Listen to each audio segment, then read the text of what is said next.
Meus amigos, que a paz de Jesus permaneça em nossos corações. Hoje nós vamos estudar o capítulo 9 da carta de Paulo aos Romanos, e a nossa amiga Marcianese vai ler o texto para a gente.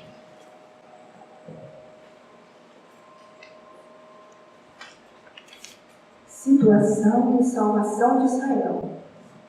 Digo a verdade em Cristo, não minto, e disto me dá testemunho a minha consciência no Espírito Santo. Tenho grande tristeza e dor incessante em meu coração. Quisera eu mesmo ser anátema, separado de Cristo, em favor de meus irmãos, de meus parentes segundo a carne, que são os israelitas, aos quais pertencem a adoção filial, a glória, as alianças, a legislação, o culto, as promessas, aos quais pertencem os patriarcas, e dos quais descende o Cristo segundo a carne, que é, acima de tudo, Deus bendito pelos séculos. Amém.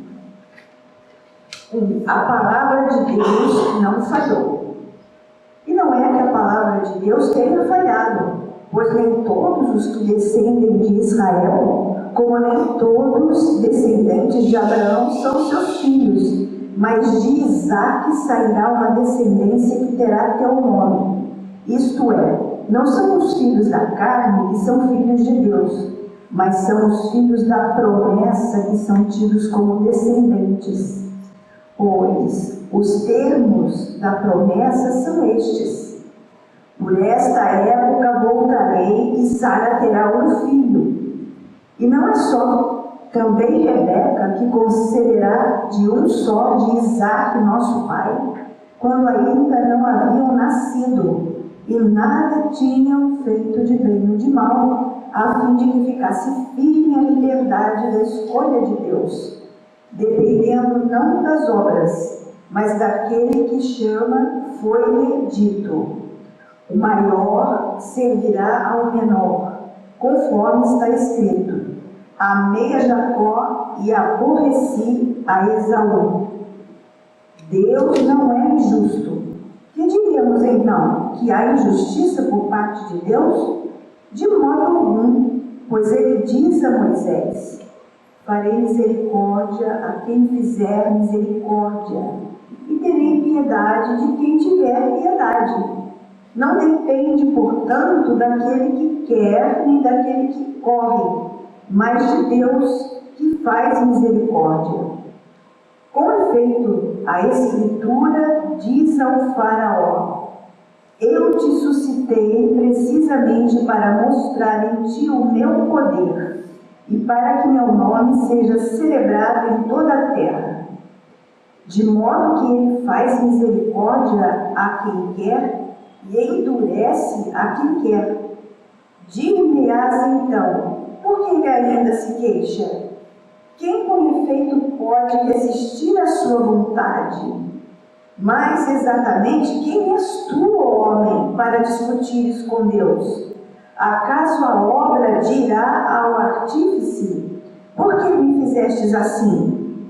O oleiro não pode formar da sua massa, seja um utensílio para uso nobre, seja outro para uso vil. Ora, se Deus, querendo manifestar sua ira e tornar conhecido seu poder, suportou com muita longanimidade os vasos da ira prontos para a perdição, a fim de que fosse conhecida a riqueza da sua glória, para com os vasos de misericórdia preparados para a glória, isto é, para conosco, que ele chamou não só dentre os judeus, mas também dentre as nações. A misericórdia de Deus, como diz em Oséias: chamarei meu povo àquele que não é meu povo, e amada àquela que não é amada. E acontecerá que, no lugar onde lhes foi dito: vós não sois meu povo, lá serão chamados filhos de Deus vivo. Isaías, por sua vez, proclama a respeito de Israel: mesmo que o número dos filhos de Israel fosse como a areia do mar, o resto é que será salvo, porque sem atraso, sem demora, o Senhor cumprirá sua palavra na terra. E ainda como Isaías havia predito, se o Senhor dos exércitos não nos tivesse preservado um germe, teríamos ficado como Sodoma, teríamos ficado como Gomorra. As razões da situação de Israel. Que diremos então? Que os gentios, sem procurar a justiça, alcançaram a justiça, isto é, a justiça da fé, ao passo que Israel, procurando uma lei de justiça, não conseguiu esta lei? E por quê? Porque não a procurou pela fé, mas como se a conseguisse pelas obras. Esbarraram na pedra de tropeço, conforme está escrito: eis que ponho em Sião uma pedra de tropeço, uma rocha de escândalo, para quem nela crer não será confundido. Muito bem. Essa carta é um grito de tristeza de Paulo com relação aos seus parentes, os israelitas. Mas por que ele se encontrava assim? Vamos fazer uma pequena recordação. Paulo disse que a lei dada por Deus, os mandamentos, não era esta lei suficiente para justificar, ou melhor, absorver plenamente o seu seguidor, no caso, o judeu. E Paulo vai além dizendo que há coisas que estão por trás da lei, como, por exemplo, a concupiscência, que é algo interior, que sem algo maior, que seria uma presença de um amor vivo dentro de mim, eu não seria suficientemente forte para não me arrastar por ela, né? E aí, nesse caso, sucumbiria à cobiça. Paulo vai além, então, dizendo que Deus, então, por causa desta força do pecado, por causa dessa nossa fraqueza, nos concedeu um presente maravilhoso, que é Cristo. E Cristo é esse dom gratuito de Deus, é fruto da sua generosidade. E Cristo, então, veio, como diz no capítulo 3, ele veio como um propiciatório, ou melhor, um grande exemplo de sacrifício. Mas foi algo fenomenal, a maior exibição que já houve na terra. E aí, por amor, os seguidores de Cristo foram sacrificados. Só que há uma grande diferença agora na nossa justificação, porque quando o juiz nos absolve, nós seguimos o nosso caminho sem levar o juiz conosco. Quando Cristo nos dá a justificação, nós nos unimos a Ele por amor. E aonde nós vamos, nós levamos Cristo vivo na alma. E agora, com esta presença viva de Cristo, nós somos suficientemente fortes para combater o pecado que está em nós. Então, Paulo, ele dá um exemplo maravilhoso, né? Ele fala duas frases encantadoras, terminando o capítulo 7. Quem poderá me separar do amor de Deus? Quem poderá me separar do amor de Cristo? E ele diz então que Deus ora por nós, intercede por nós. Cristo também ora, intercede por nós. E o Pai que esquadrinha ou que examina profundamente os nossos corações, ele vê a nossa necessidade, aquilo que a gente está precisando e nos doa, ou melhor, ele nos entrega para que a gente possa se transformar na estatura de Cristo, ser metafisicamente transformado em Cristo, né? Pela própria força dele dentro de nós. Então é algo maravilhoso. chegarmos à grandeza da glória de Deus. Glória que nos é concedida, né, e proporcionada através de Cristo. Aí ele começa então o capítulo 8, dizendo assim, né, estou profundamente triste, uma dor imensa dentro de mim. E por quê? Ele diz assim, falo a verdade e não minto, falo em Cristo, falo pela minha consciência e falo no Espírito Divino. E em outras palavras, falo a verdade, não estou mentindo, porque eu estou em Cristo, ou melhor, em sintonia com Ele. Segundo, a minha consciência também testifica isso, essa minha dor, essa minha tristeza incessante. E mais ainda, eu estou no Espírito de Deus. Então, por Deus, pela minha consciência, por Cristo, eu não minto. Digo a verdade. E o que eu digo? Estou sofrendo profundamente pelos meus parentes. Ou melhor, pelo povo israelita. E por que ele está sofrendo por esses seus irmãos, como eles chamam?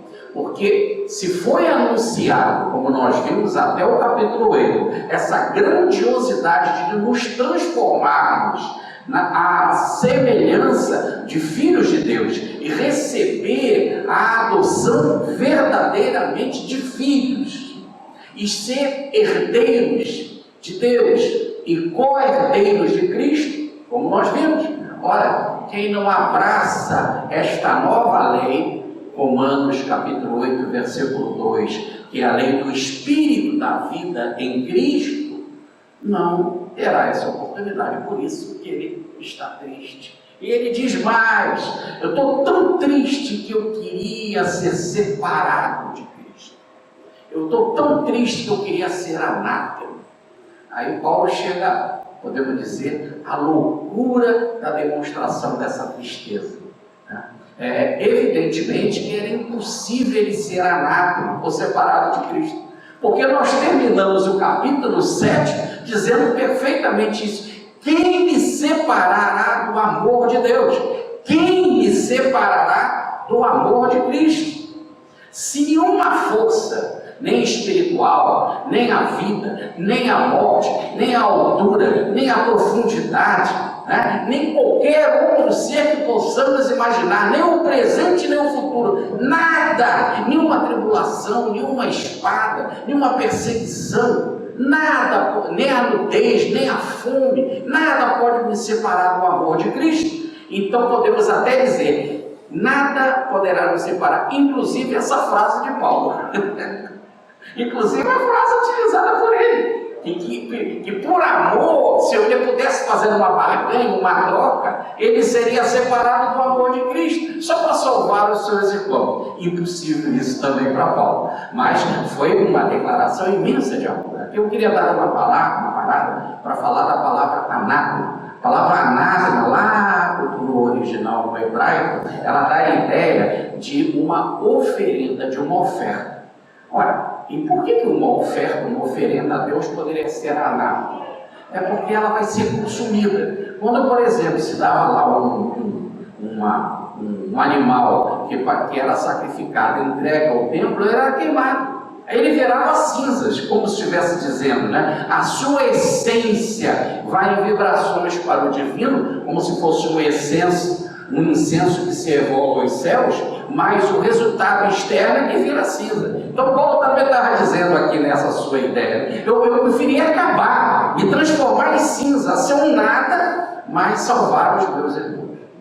Ora, isso não é novidade nas Escrituras, isso já está em Moisés. Moisés fala isso quando a semelhança, né, no caso de Moisés e de Paulo, porque quando os judeus foram cultuar o bezerro de ouro e que Moisés desce do Sinai trazendo a mensagem da lei, né, trazendo os mandamentos, aí diante daquela situação, ele faz uma oração a Deus diante desse imenso pecado da idolatria.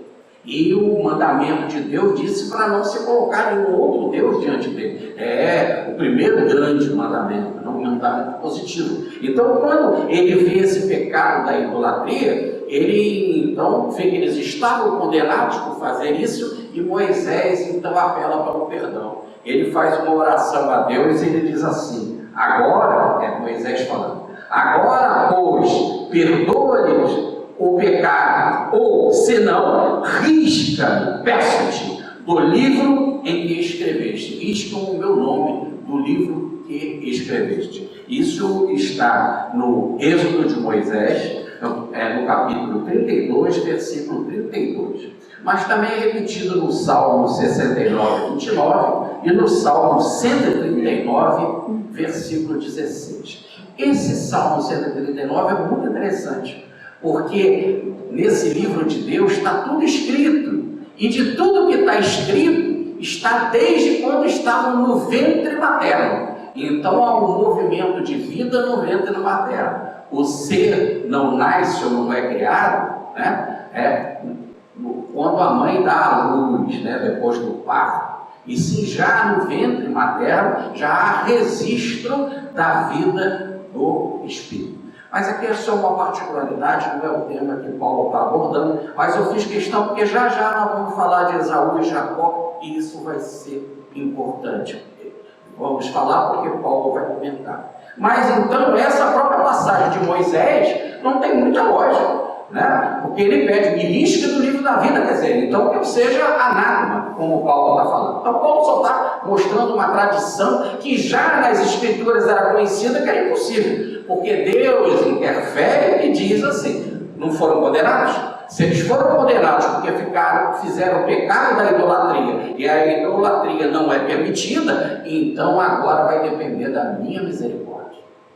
Deus é livre e está à vontade para derramar a sua misericórdia no nível de compreensão do ser amado, daquele que ele quer derramar a misericórdia e que merece de que forma receber esse dom gratuito de Deus. Por que é gratuito? Porque a pessoa está em dívida, agora ele vem absolver da dívida, não é isso? É como se você tivesse pedido um dinheiro emprestado a alguém e a pessoa diz: ah, bom, você está livre, você não precisa me pagar, né? Agora ele cometeu um crime, foi julgado, foi condenado, e a absolvição vem através da misericórdia divina. Como ele mesmo fala: me aprovo, ou melhor, cabe a mim esta decisão.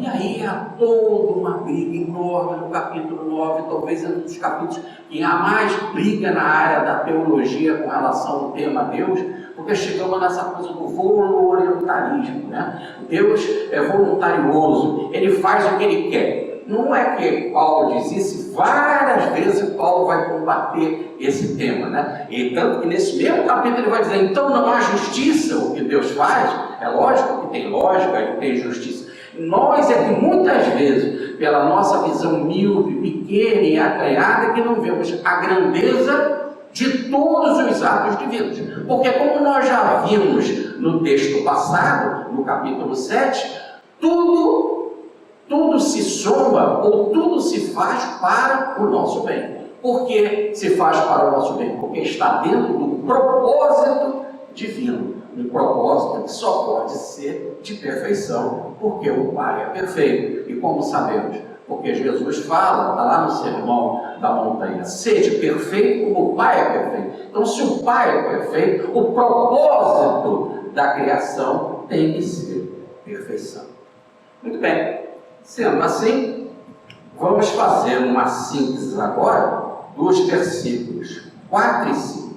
E aí Paulo diz assim: ora, e que tristeza esses meus irmãos não terem esse dom gratuito, ou não quiserem receber ou acatar o presente que foi dado, que é Cristo. Logo eles que tinham recebido a condição de serem israelitas, a condição de doação como filho, de terem recebido a proposta da glória, o pacto, que é a aliança, a promulgação da lei, o culto, a promessa, os patriarcas e depois algo maior que a vinda de nosso Senhor Jesus Cristo.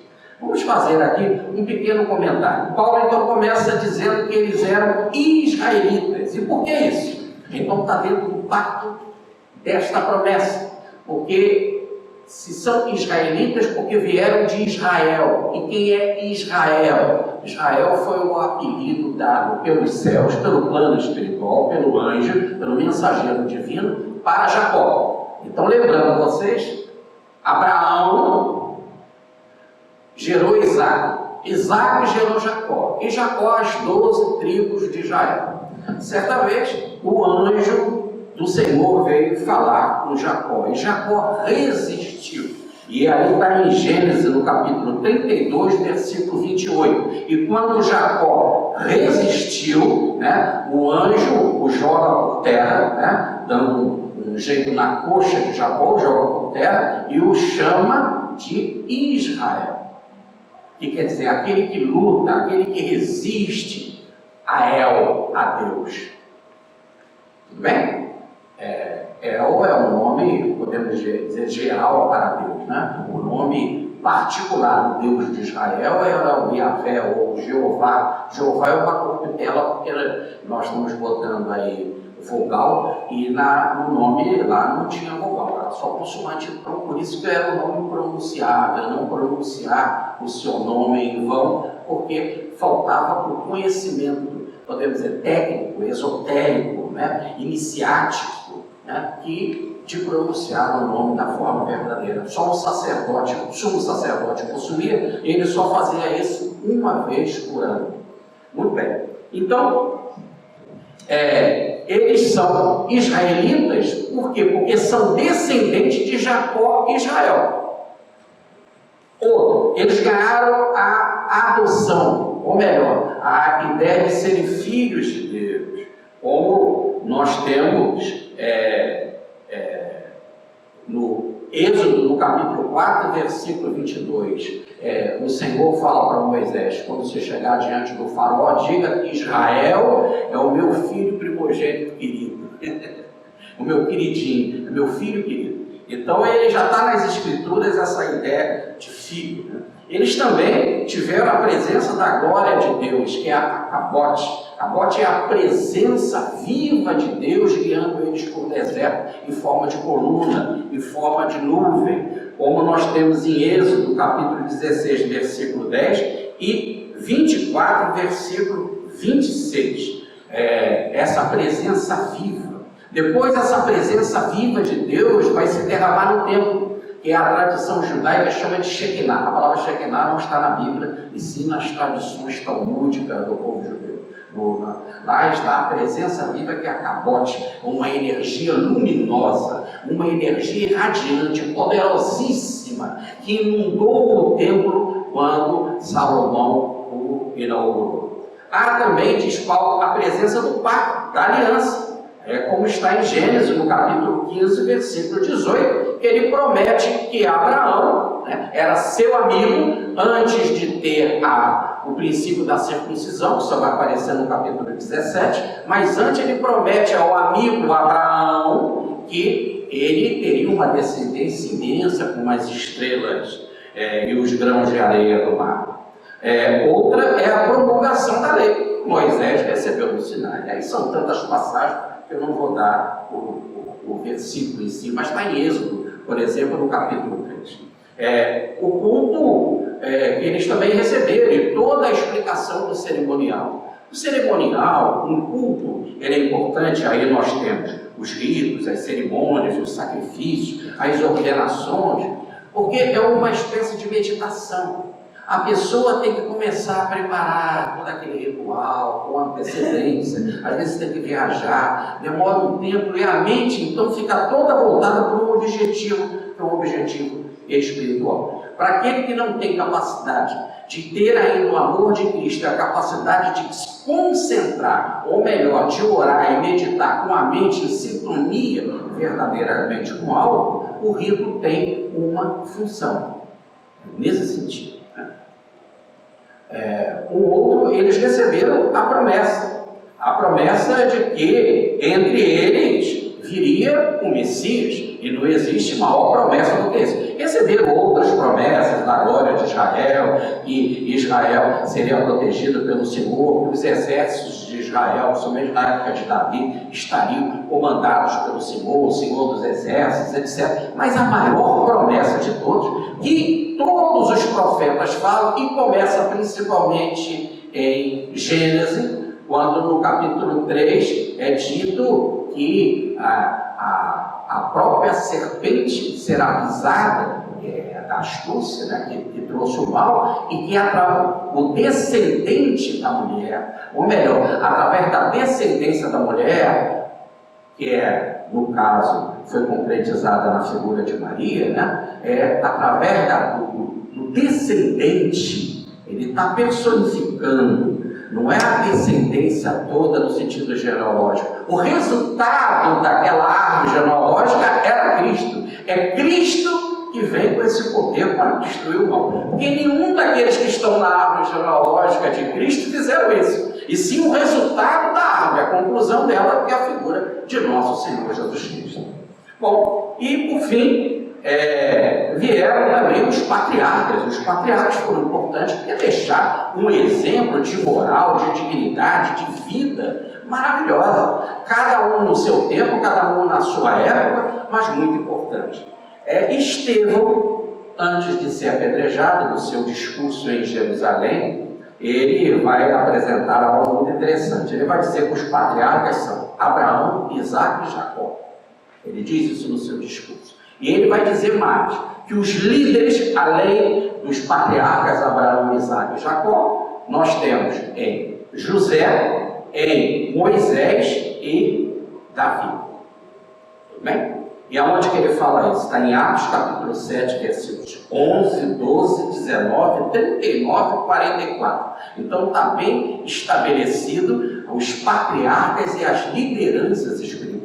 O que é importante são os líderes, né? Por exemplo, nós aqui frequentamos um ambiente espírita, então um líder como Allan Kardec, um líder como Chico Xavier, pelos exemplos que nos trouxeram, aquele que frequenta um ambiente católico, né? Um exemplo maravilhoso de um Francisco de Assis, de uma Teresa d'Ávila, aqueles que frequentam um ambiente evangélico, né? Um exemplo de um professor Russell Norman Champlin, né? Um exemplo de líderes como Wesley, né? São pessoas que deixaram, não são para a gente ser seguidores dele, mas são pessoas, porque nós somos seguidores de Cristo, né? Mas antes de tudo, nos deixaram, por serem canais abençoados, exemplos edificantes, e aproveitaram para traduzir isso numa linguagem moderna, segundo a época, segundo aquele povo, segundo aquela cultura, segundo a necessidade daquele ambiente. Muito bem,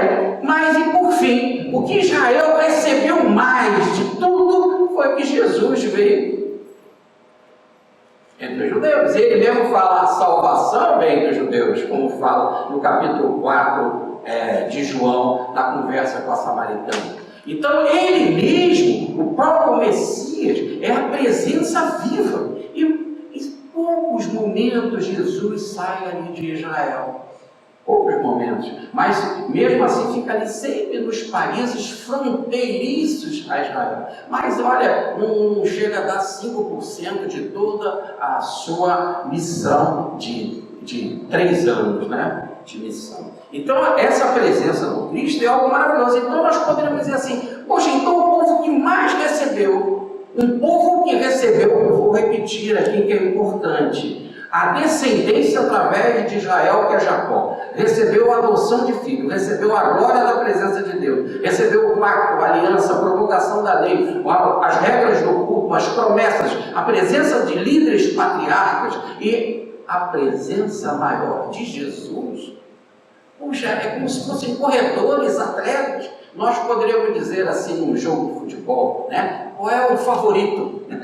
Qual o favorito? E se nós olhássemos as nações, o cenário das nações, para receber a salvação, se perguntasse qual é o favorito, nós diríamos Israel. Olha quantas coisas que eles receberam.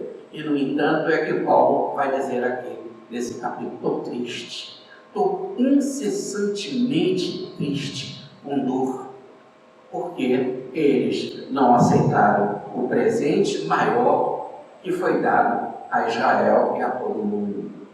Agora, ele termina então com uma oração.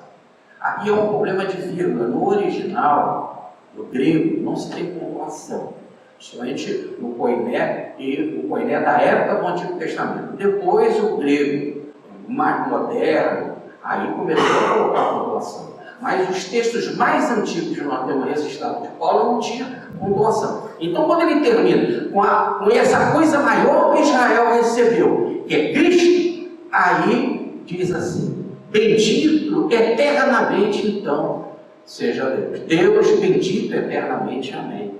E aí é um ponto que tinha que dar. Ele está falando da figura de nosso Senhor Jesus Cristo, que foi esse presente que foi dado. E aí, logo que acaba esse presente, ele faz uma doxologia, ou melhor, ele faz uma oração extraordinária, como se fosse um agradecimento incrível. Então, cabe na tradução botar, sim, um ponto, e aí, no caso, louvar a Deus por o grande, não só por tudo que foi dado a Israel, mas pelo maior presente que é nosso Senhor Jesus Cristo. E como é um presente imenso, Paulo diz assim: louvar eternamente. E termina com a palavra amém, que amém em hebraico quer dizer verdade. Muito bem. Ora, agora nós vamos fazer aqui um resumo dos versículos 7, 8 e 9. Perdão, desculpa, 6, 7 e 8. E ele vai dizer assim: olha, mas a palavra de Deus não falhou. Vocês poderiam dizer assim: olha, viu? Israel então não aceitou. Ele diz: não, não é isso. A palavra de Deus não falhou, porque nem todos que são da carne são filhos. Ou melhor, no exato momento em que você é da carne, nós temos que recuar para o Gênesis, no capítulo 3. E aí, Adão e Eva receberam túnicas de pele e foram lançados por terra. A partir desse momento houve o pecado. O pecado antecede a carne. Eles só receberam túnicas de pele e foram lançados por terra depois do pecado. E aí perderam, por causa do pecado, o estado de harmonia filial. E como se perdeu o estado de harmonia, isso é um símbolo, né? Adão e Eva, nós não temos um registro histórico, nós só temos o registro desse grande símbolo, dessa grande imagem dada nas Escrituras, né? Que podem, inclusive, historicamente ter existido. Mas o que é mais importante é que é a representação de toda a nossa história. É isso que as Escrituras estão falando. Por isso que a gente assume o erro de Adão e Eva, porque é responsabilidade nossa, a nossa transgressão. Então, o pecado antecede. Então, se antecede a vida aqui, se chega à conclusão que esta vida nossa aqui, né, na carne, encarnada, não é uma vida de saúde, é uma vida de perda da filiação divina. Não que você deixe de ser verdadeiramente, em essência, filho de Deus, mas agora as suas atitudes, o seu modo de vida, o seu andar, o seu caminhar, o seu proceder, a sua atitude e o resultado da enfermidade que você gerou e que culmina na morte, é que não é mais o dom gratuito de Deus que é a vida. Já não é mais essa condição de filiação. Por isso que diz Jesus: sois filhos da oposição, sois filhos diabólicos, sois filhos do diabo, porque tem essa atitude de divisão agora. Então, Paulo vai dizer então que filho mesmo não é o que nasceu da carne. Filho mesmo é o que veio através da promessa de Deus. E aí o que ele fala? Qual é a diferença de uma coisa para outra? Ele está dizendo assim: então não é porque você tem lá o nascimento, geneticamente você é um judeu, que você está salvo. Não é a carne. O que te salva é a promessa. Aí ele vai dar um exemplo do que é essa promessa, né?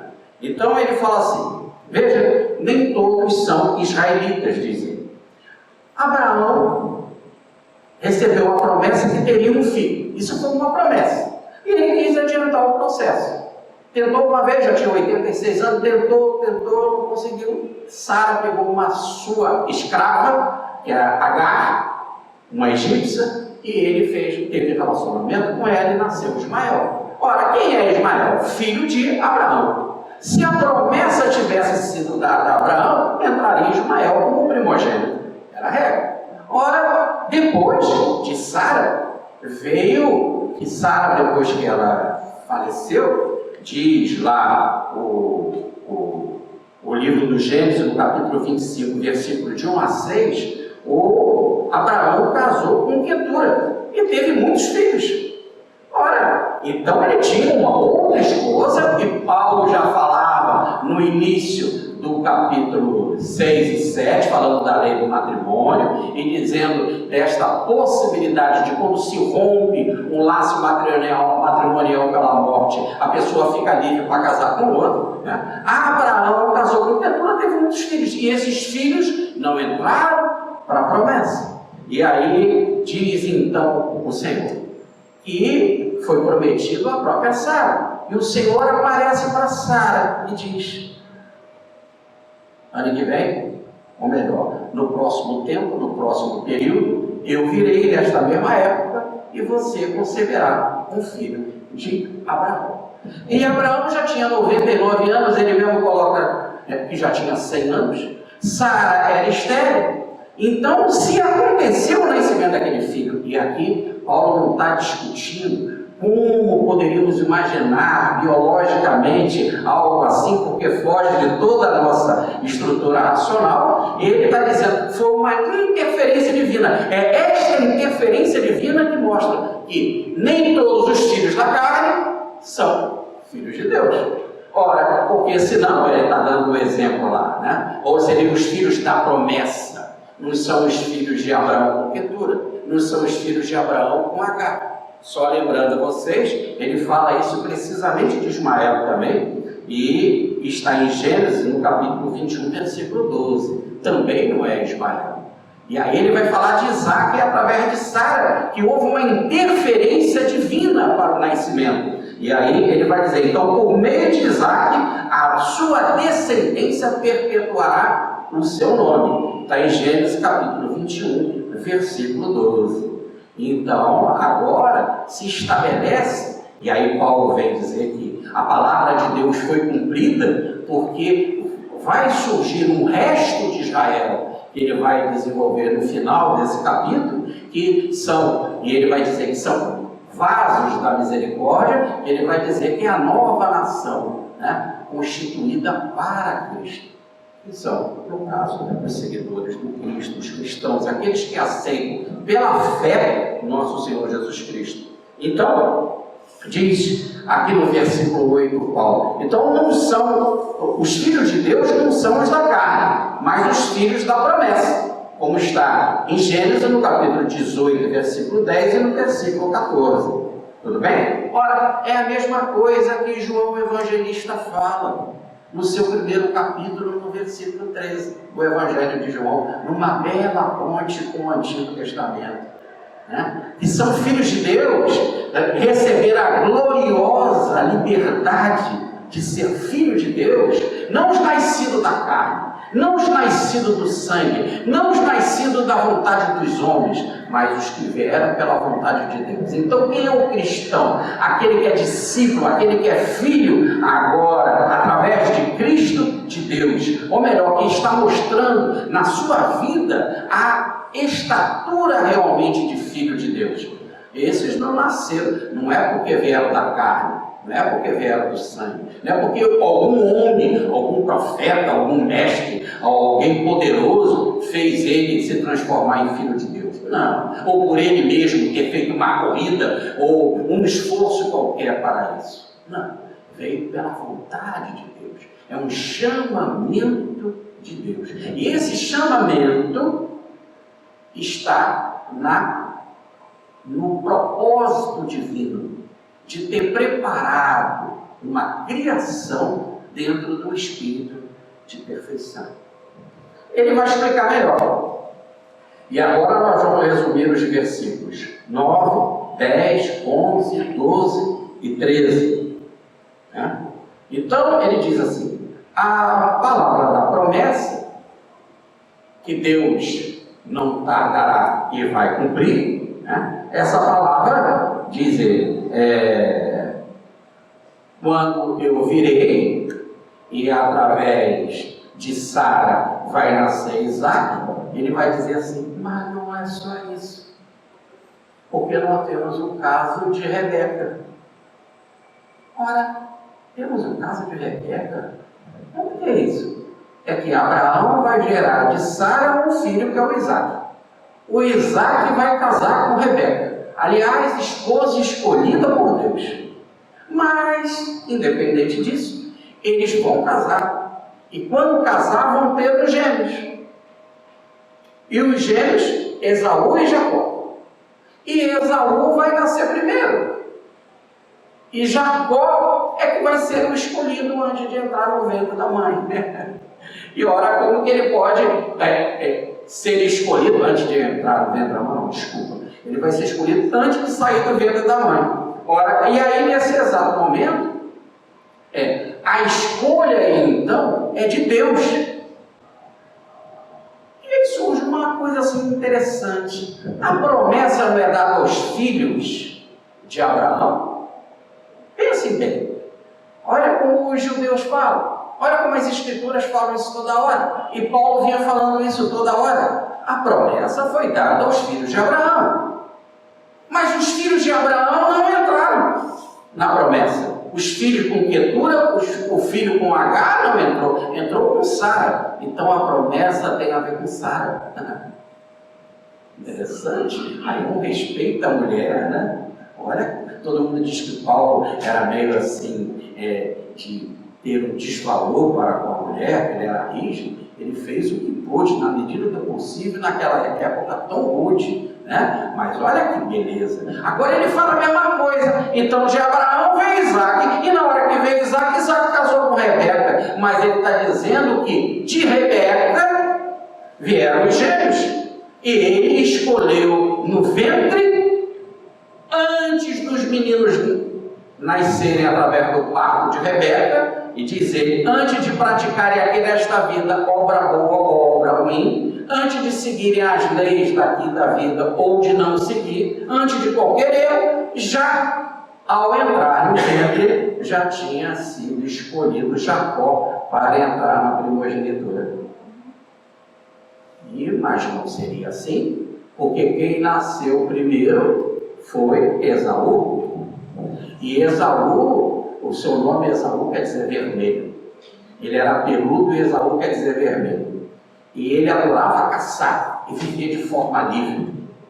E o seu irmão Jacó era mimosinho, era uma alma mais tranquila. Mas no ventre da mãe, eu peguei aqui o versículo e separei para vocês, o versículo 25, versículo 22 do Gênesis, ele já brigava no ventre da mãe.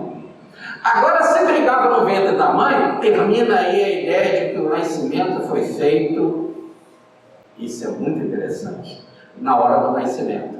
Já havia uma personalidade, na hora seguida ao parto, que a alma é feita ali naquele momento, porque já mostrava uma personalidade de atrito entre os dois no ventre de Rebeca. Então, no mínimo, antes do parto.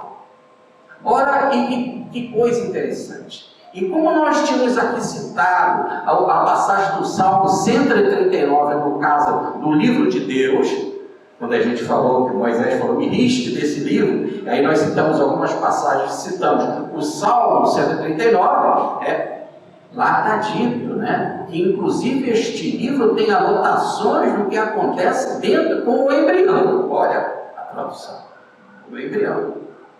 Então nós estamos cada vez nos aproximando do lado de lá, de um planejamento do lado de lá, como se estivéssemos dizendo que todo o planejamento divino é de concepção espiritual. É todo ele do lado espiritual, para depois se manifestar no lado físico. E não poderia ser diferente, porque Paulo mesmo expressa que nós não devemos acreditar naquilo que é visível, porque está no invisível a realidade das coisas. E essa realidade é uma realidade concreta, porque o Paulo mesmo disse, estive no terceiro céu e vi coisas que são indizíveis. Mais ainda, diz Pedro que Jesus desceu à profundeza dos Hades, às regiões inferiores, ou também no plano espiritual, para também levar uma mensagem de vida para aqueles que já haviam ido para o plano espiritual. Então agora nós chegamos a esse ponto. E como é que é mesmo isso? A ponto de dizer que Paulo, ele diz, eu fui selecionado já do ventre da minha mãe para a missão que ele iria executar. Ora, ele só vai ser chamado às portas de Damasco depois de perseguir profundamente o cristianismo, mas já desde o ventre da minha mãe. Quer dizer, há um planejamento para isso. Agora, esse planejamento nos deixa de forma mais assim surpreendente no livro de Jeremias, no capítulo 1, versículo 5. Quando o anjo passa, Jeremias era um jovem, estava debaixo da árvore sentado, aproveitando ali a brisa do vento, né? Se refrescando na sombra, e o anjo passa e diz: Jeremias, vem pregar. E ele diz: mas como? Eu ainda sou um jovem. E o anjo diz para ele: vem, Jeremias, porque antes de você entrar no ventre da tua mãe, eu já te conheci. E Jó fala ainda de forma mais surpreendente, versículo que falávamos aqui da vez passada, no capítulo 25, versículo 4. O que de puro pode nascer de mulher? Ora, se da mão de Deus só pode sair a perfeição, não poderíamos conceber a impureza. Então nós temos que pensar no planejamento do lado de lá. E agora, quando vem o resultado, e é pelo resultado da vida, o resultado do túmulo, que a gente pode imaginar esse planejamento. Vejamos o caso de Jacó e Esaú. Não é isso mais que o Paulo está falando. Paulo falou que eles foram escolhidos no ventre, e no ventre eles já brigavam. Eu disse para vocês que Esaú quer dizer vermelho. Ele nasceu peludo. Agora, Jair era caçador, gostava de caça. E Jacó era uma alma mais tranquila. E o nome Jacó quer dizer aquele que pega pelo calcanhar. Aliás, está definido isso nas Escrituras, que Jacó era pego pelo calcanhar, quando o Senhor dá a bênção a Jacó, né?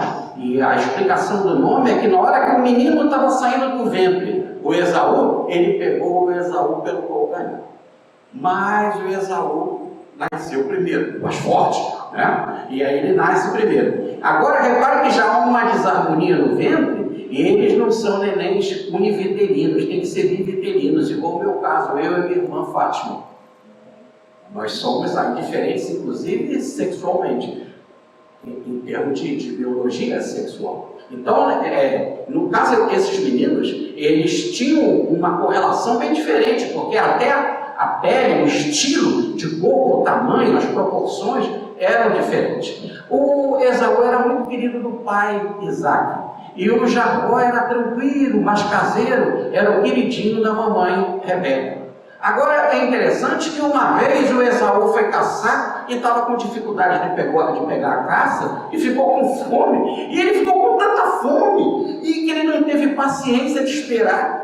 E falou com o meu irmão: me dá alguma coisa para comer. O irmão disse que não tinha, né? Que tinha pouco, segurou. E aí ele faz assim: me dá alguma coisa para comer, que eu estou com muita fome. Eu te dou a primogenitura. Ora, ele vendeu a primogenitura. Mas mais do que vender a primogenitura, de vocês pensarem em bens materiais, mais do que isso, ele não se importou com algo mais importante, que é a escolha do primogênito, aquele que vai entrar na árvore genealógica, é que através dele, da descendência dele, virá Cristo. Então, ele troca uma promessa extraordinária de vida, o que mostra que estava ainda numa mente superficial. Agora, o outro foi muito esperto, porque o outro também, para receber a bênção do pai Isaac, para receber uma bênção definitiva, ele pegou um guisado, por enquanto o irmão foi caçar, porque o pai já estava cego, então ele preparou um cozido dado pela mãe, foi juntamente com a mãe bolaram esse plano. Ele bota uma pele no corpo, quando o pai passa a mão na pele e vê que ele era peludo, então o reconhece como Saúl, dá a bênção para ele. Dá a bênção para ele. Então o que ele usou? Do meio da astúcia. Por isso que diz o texto, Jacó, porque é uma explicação do próprio Gênesis, Jacó pega no calcanhar de Esaú na hora do nascimento, é que ele era mais fraco, mas ele era esperto, ele era astuto. E aí nós temos 3 níveis de evolução: o homem da força, o homem da astúcia e o homem da justiça, que vai brilhar em Cristo Jesus. Mas as Escrituras falam nesses 3 níveis de homem: o homem da força, o homem da astúcia, o homem da justiça. O homem da astúcia é aquele que usa a inteligência, mas de forma rasteira. Ele arruma meios para aqui lutar, para conseguir vantagens pela mente. Quando o homem da força quer receber vantagens através do soco, do músculo, da parte física. Evidentemente que a inteligência é mais evoluída do que a força. Por isso que Jacó está numa estatura de progresso mais interessante. Para benefício da humanidade, é melhor um homem inteligente do que um homem musculoso. Musculoso aí no sentido de só usar o recurso físico. Ele já usava o recurso da mente. E aí poderia ser um passo dos recursos da mente para aquela lei do entendimento, a lei do nous, para mais tarde, via Moisés, se receber a lei de Deus. Precisava de inteligência. Essa inteligência é o que a gente costuma falar dos advogados, que aí é todo respeito à profissão dos advogados, mas é só para a gente entender aqui o mecanismo, que tem a capacidade de ver ali os esconderijos da lei, né? As vírgulas, os pontos, os parágrafos, os detalhes da lei. É tanto isso que a lei de Deus veio em 10 mandamentos, e os judeus fizeram 613 mandamentos. 248 tu não deves, 265 tu deves fazer. Então essa multiplicação de leis, de detalhes, isso é da astúcia, isso é dessa inteligência humana, que nós dizíamos na vez passada, né, que vai rastejar comendo o pó da terra. É a superficialidade da inteligência. Aí diz Jesus: víboras e fariseus hipócritas, que colocam um peso tremendo no ombro do povo, e vocês não gostam de carregar um dedinho. Em síntese, tá certo? Progredindo, então, é só assim que vão poder entender a seguinte passagem, que como Paulo fala aqui no versículo 13, porque está escrito. O que é que está escrito? Que no versículo 12 e versículo 13, que o maior será servidor do menor. Quer dizer, o maior, o mais velho, que é Esaú, será o servidor do menor, que é Jacó. Isso já estava estabelecido desde o ventre materno. E por que também isso? E não só com relação aos personagens individuais, Esaú e Jacó, mas com relação àquilo que eles vão gerar. De Jacó, os israelitas, e de Esaú, os de Edom, ou os edomitas, que serão povos inimigos que vão guerrear, e sempre os de Edom irão perder. Os edomitas serão sempre servos de Israel, inclusive vão perder depois definitivamente, serão, podemos dizer assim, integrados dentro do povo judeu, ou do povo israelita, porque eles em si mesmos, como povo, irão sumir. Se vocês quiserem ter uma ideia, isso de que o maior servirá ao menor, está no Gênesis capítulo 25, versículo 23. E a ideia das guerras constantes entre os edomitas e os israelitas sempre venceram. Eu vou colocar aqui os versículos. 2 Samuel, capítulo 7, versículo 14. 2 Reis, capítulo 8, versículo 21. Capítulo 14, versículo 7 e versículo 22. 2 Crônicas, capítulo 25, versículo 11. E capítulo 26, versículo 2. Mas Paulo vai citar uma outra passagem estranha, muito estranha, de Malaquias, no capítulo 1, versículos 1 e 2. Ele diz assim: ora, eu escolhi Jacó por causa de quê? Porque amei Jacó e odiei Esaú. Aí, teologicamente, as brigas vão a mil, né? Odiar O Deus que é perfeito, fazer algo assim é impossível conceber. Lá já no Evangelho diz assim, né? Jesus diz, né? Se você não odiar pai e mãe, os seus bens e tal, e me colocar acima de tudo, não é digno, né? E aí há todo um esforço de tradução. A Allan Kardec vai pedir a ajuda do poliglota André Pesani, e essa nota está no Evangelho segundo o Espiritismo, para ajudar na tradução desse odiei. E a tradução do odiei é amar menos. Bom, ele vai buscar em várias línguas e chega a essa conclusão de amar menos. Vários irmãos pesquisadores, tanto das igrejas evangélicas como das igrejas católicas, das duas ramificações, chegam também à mesma conclusão do amar menos. Mas, por mais que você faça um esforço para isso, no original está odiar. Mas se você vai buscar lá na raiz da palavra, que é amar menos, também não bate. Porque diz as Escrituras, está no Evangelho, Deus não dá o seu Espírito por medida. Se Ele não dá o seu Espírito por medida, Ele se doa todo em amor. Ele é amor, como o amor pode se limitar. A ideia só pode ser a do planejamento. É que nós estamos falando segundo a linguagem dos tempos. A linguagem dos tempos é que precisava ser assim, precisava essa linguagem ser dura, radical, para sacudir pessoas que ainda precisavam de um ritual ainda muito tenso. Veja o caso de Jesus e Maria, se nós formos conceber três almas brilhantes, Jesus, Maria e José, né? Quando o menino nasceu, teve de se cumprir todo o ritual. Maria foi com 40 dias no templo porque era um menino. Se fosse um menino, era com 80 dias. Ela teve de fazer a sua purificação no templo. Para Jesus, teve de matar as pombinhas. Veja, é algo muito ainda denso o ritual. Se diante de coisas assim, que para mostrar amor, Jesus teve de falar para Abraão, suba o monte com Isaac e vai sacrificá-lo, para de alguma forma a gente entender o conceito de amor, simplifica por ordem física, por coisas físicas, então nós temos que entender que aqui é o sinal dos tempos. E o que está por trás é o planejamento encarnatório.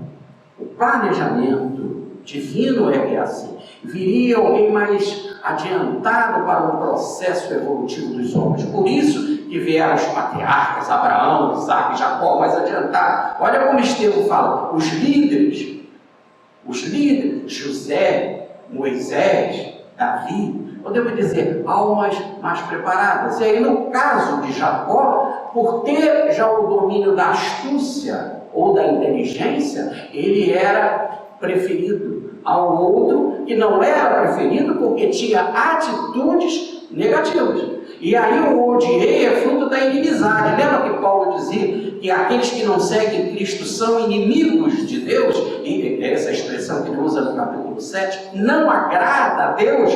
Por isso que Malaquias bota essa palavra odiar ou amar menos. Tá certo? Simplesmente para nós entendermos que toda manifestação do lado de cá é fruto de um planejamento. E para todos é dada a oportunidade da bênção, do crescimento espiritual, da misericórdia divina. A mim, a prova a mim, depende de mim esse derramamento da misericórdia, para cada um, segundo as suas obras, diz as Escrituras. Eu não posso colocar a responsabilidade de ninguém no processo da minha manifestação aqui na vida. Por quê? Porque diz de forma maravilhosa, Ezequiel, não é porque os pais comeram uvas verdes que os filhos nascerão com os dentes caiados. Né? Cada um segundo as suas obras. Então aí estabelecido, por que depois do nascimento, aí, antes não havia praticado ainda nessa vida nem bem nem mal, mas no planejamento do lado de lá é que houve um virá para uma determinada obra, outro para uma outra obra, um ainda está no nível de ainda vender a primogenitura e o outro já está no nível de usar a astúcia para salvar algo maior. Ele sabia que era grande, mas não sabia como utilizar aquilo que era grande, que era a primogenitura, e ele usou do método da astúcia, enganando a Isaac. Mas é assim mesmo que a gente faz com a religião. Olha, como é que a gente faz? A gente entra no templo e vira-se para Deus e faz uma promessa. Né? Se é católico, por exemplo, se vira para um santinho lá no altar e faz a seguinte promessa: se eu conseguir isso, se eu conseguir uma casa, se eu conseguir um emprego, se eu conseguir um dinheiro, se aquela pessoa ficar comigo, casar comigo, eu conseguir aquela mulher, e se não descobrir aquele problema, e se eu conseguir pagar todas as minhas dívidas, eu te dou algo. É uma negociação. E essa negociação é uma barganha, e a gente sempre pensa que Deus está precisando de alguma coisa, né? Ou o plano espiritual está precisando de alguma coisa, e que a gente pode conseguir com as coisas menorzinhas. Repara que aquelas capelas que tem aquelas ceras, né? Então o sujeito dá uma vela grande, quando dá uma vela, maior promessa, ou porque dá uma cabeça de cera, ou porque dá uma perna, se curar da minha perna, o meu filho que é paralítico, eu vou dar uma perna. Olha para que Deus quer uma perna de cera? Ele se derrama em amor. Agora é lógico. E aqui vai todo o respeito para os irmãos que fazem isso em um determinado nível. Por que é o respeito por eles? Porque tem gente que não consegue respirar algo diferente. Ele não tem a mente, como os israelitas não tinham a mente para compreender o Cristo, como estava tão triste aqui Paulo de Tarso. Ainda tem muita gente que não consegue entender que Cristo, antes de tudo, te ama, independente de qualquer coisa, e que vive no teu coração. Como diz Paulo na primeira carta aos Coríntios, no capítulo 3, versículo 16. Não sabeis que sois templo de Deus e que o Espírito de Deus habita em vós? E a gente fica sempre olhando para ele lá para fora, né? Procurando ele lá fora, tão distante. Ora, então, nesse exato momento, diz Paulo, não são as obras daqui, então, depois que a pessoa reencarna de bem e mal. Isso está no versículo 11, que vai estabelecer a minha escolha. A minha escolha não está nem antes da pessoa vir para cá, para a terra. A escolha está no meu propósito divino. E o meu propósito divino, nós vimos no capítulo 7, é para que todos cheguem a sejam herdeiro, co-herdeiro em Cristo e cheguem à imagem e estatura de Cristo. E dependendo do seu grau, você se manifesta em níveis diferentes. Daí a escolha. Para determinada função, alguém. Para uma outra determinada função, um outro. Podemos dizer que Paulo de Tarso, escolhido desde o ventre para essa missão abençoada, ele era um fanático pela lei de Moisés. Nos lembra Emmanuel, o mentor do Chico Xavier. Ele era um fanático pela lei de Moisés, mas era uma terra fértil. O homem é preparado. Tanto que quando ele pegou o Evangelho, compreendeu, comparou com a lei e foi em frente. Agora ela nos lembra também, Emmanuel, ninguém fez tanta violência a si mesmo para se dizer amiga de Cristo e levantar bem cedo no domingo, antes do sol nascer, para ir ao encontro da vida como Maria de Madalena. Olha que diferença de termo de mudança radical de vida. Não há aquilo como ela vivia, que a tradição coloca, para a grandeza de um pensamento teológico, espiritual, de canal de revelação, que foi Paulo de Tarso. Muito bem. Assim, então, vamos fazer agora um resumo dos versículos 14, 15 e 16. Paulo volta para aquelas perguntas hipotéticas. Essa coisa das perguntas, Paulo vai usar muito aqui, e porque não só era o método dos estoicos, e Paulo estava escrevendo para uma comunidade romana que era educada, né, por gregos, daí os pedagogos são os professores gregos. Então o método de pergunta, né, o método socrático, até bem lembrando também o método socrático das perguntas, mas a sinagoga fazia muito isso. Esse é o método judaico. Muito interessante. Paulo, mais uma vez, vai pegar um personagem hipotético para fazer pergunta. Né? E ele vai botar na boca de alguém e pergunta: mas que diremos nós? Houve injustiça de Deus? E ele fala: de maneira nenhuma. Longe disso, tira isso da cabeça. Mas por quê? Mas o certo era o primogênito ser escolhido, que era o Esaú. Ah lá, o irmão dele vai tapear ele. Mas há um propósito maior. Agora eu tenho essa dificuldade, que eu quero falar com as leis humanas, com a inteligência humana, com o meu pensamento muito acanhado, e não ver no sentido global, no sentido sintético, qual é a vontade realmente de Deus. Se nós tivéssemos escolhido Esaú, entraria alguém que era guerreiro, alguém que nem tinha preocupação com as coisas espirituais, que pelo prato de comida vendia a primogenitura. E quando estava-se no ventre da mãe, não sabia que a presciência sabe, deste nível de comportamento daquela personalidade, daquela margem. Então, onde que está a injustiça? Muito pelo contrário. Né? Então, disse Moisés mais uma vez, poxa, mas então perdão para eles, se eles são condenados, perdoa. Aí Paulo vai lembrar aqui no versículo, né, que está no Êxodo, capítulo 33, versículo 19.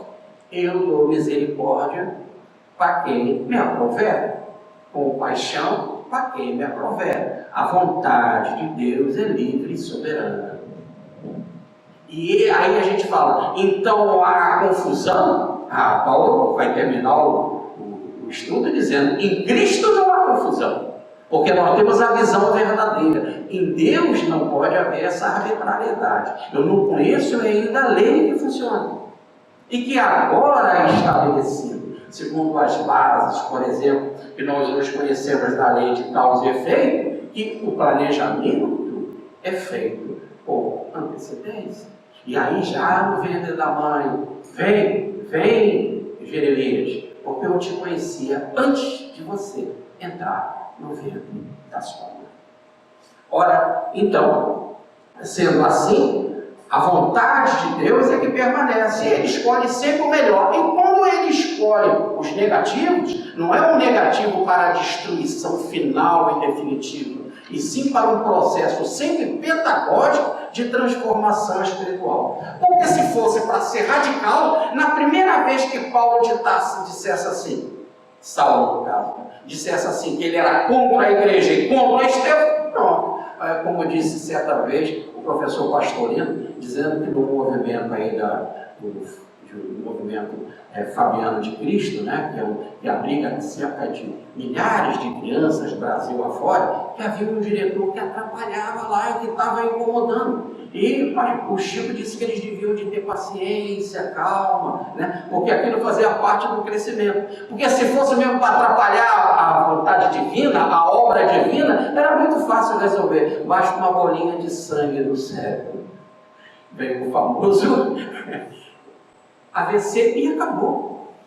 Aliás, é um tema que nós vamos entrar agora em Paulo. Paulo vai falar perfeitamente isso. Então, se é assim, se fosse para Deus exterminar, exterminava. Mas aí, cadê a oportunidade do aprendizado daquela criatura que não teve tempo para se deparar diante da obra divina? E como é que fica o aprendizado de todos os outros, da psicosfera que está em volta do ambiente, dos outros que estão em volta dele, que precisam aprender com aqueles atos? Então, tudo na vida, vimos no capítulo 7, tem um propósito de bem, porque está dentro do propósito divino, como diz Paulo.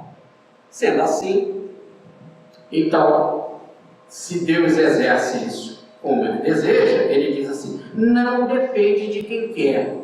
Então, eu quero que Deus me salve, eu quero que Deus tenha misericórdia de mim. Não adianta. É Ele que vai determinar quando isso se manifestará e da melhor forma para haver aí realmente um tratamento verdadeiro. Não é isso? Não adianta a pessoa na cadeia dizer, eu me arrependi, e a gente abrir as portas da cadeia, eu aceito Cristo, e ela voltar a cometer crime. Tem que ser realmente uma transformação espiritual. Quem sabe disso? Quem escaninha, ou melhor, quem investiga o coração, vimos no capítulo 7. Deus.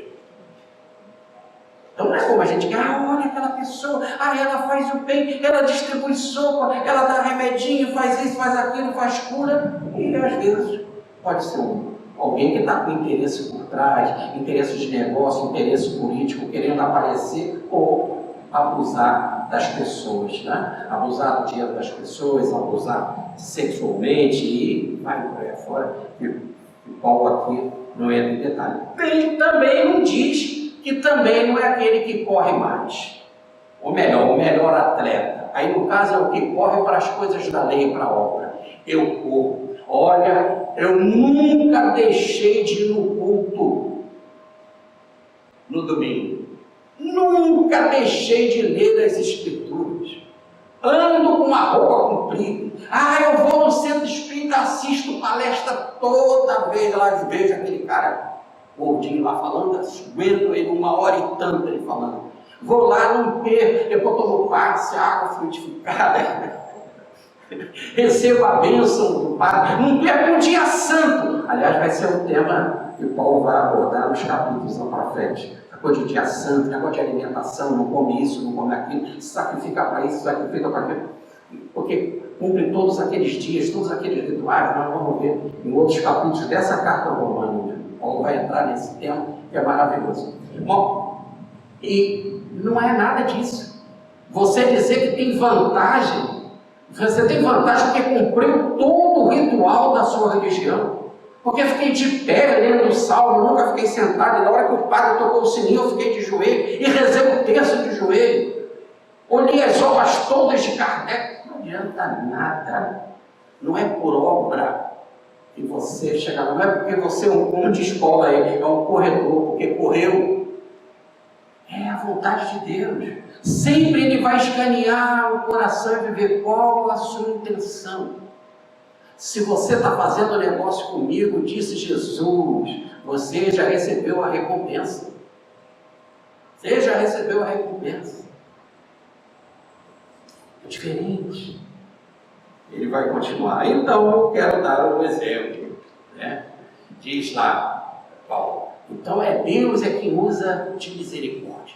É Ele. Depende dele, tá? Então não acha que você é o campeão, que você é o que se salvou, que você é o tal. Não, é Deus através de você que deu todas as condições para que você pudesse chegar a uma estatura de um homem digno, ou melhor, de um cristão.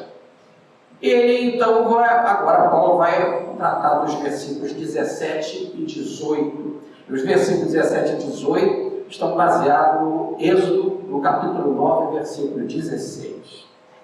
Diz lá a passagem, que o Senhor manda Moisés dizer para ele, para o faraó do Egito: eu te levantei e te mantive em pé, tá? Para te mostrar o meu poder e a minha palavra, o meu nome ser anunciado por toda a terra. Fui eu que te levantei e te mantive em pé, para que o meu nome seja anunciado em toda a terra, e você possa ver o meu poder. Olha, essa passagem também é uma que é muito questionada, porque poderíamos dizer assim, vamos contar o caso.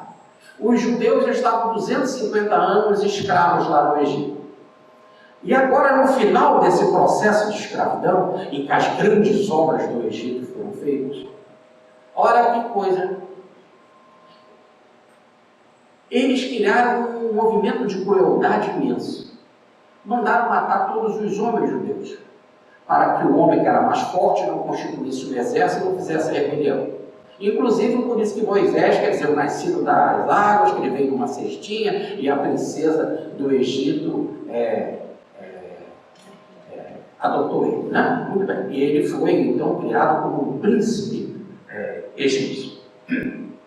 Ora, essa crueldade, então, não era só da escravidão. Agora é de explorar a escravidão das mulheres, para que as mulheres escravas que tinham menos força para reagirem fisicamente, pudessem mais tempo ficar no domínio da violência dos egípcios. Então nós estamos diante de algo muito bárbaro. E o Senhor manda Moisés ir lá falar com ele. E aí vai haver uma troca de fenomenologias paranormais, podemos dizer assim, de forças psíquicas extraordinárias. Moisés como um canal de Yahvé, como um canal do Deus do Antigo Testamento. E o faraó, usando também de artifícios e forças extraordinárias, guerreando, usando dons psíquicos, faculdades paranormais, que o Egito é rico nisso, basta ver o livro dos mortos. Aliás, é o primeiro livro escrito da humanidade. em escrita. O primeiro livro mesmo é o I Ching na China, mas ainda não havia escrita. Mas com escrita nós temos o Egito e uma civilização maravilhosa. Eu tive a oportunidade de visitar o Egito e parar naqueles principais templos, é de você ficar de boca aberta. Uma cultura, uma maravilhosa cultura. Nós fomos lá no templo de cura do Egito, eles já faziam até cura no cérebro, eles faziam cirurgias cerebrais.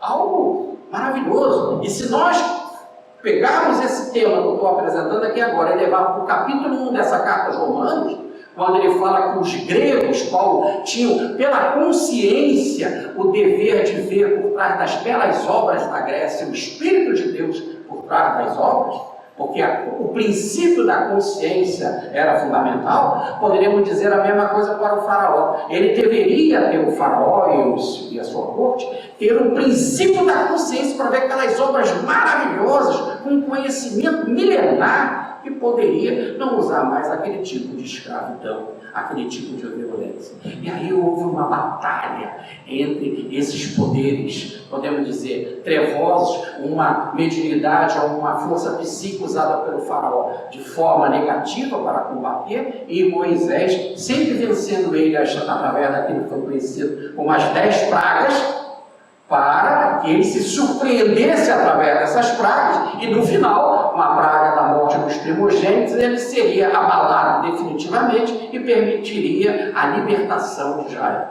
dos escravos de Israel.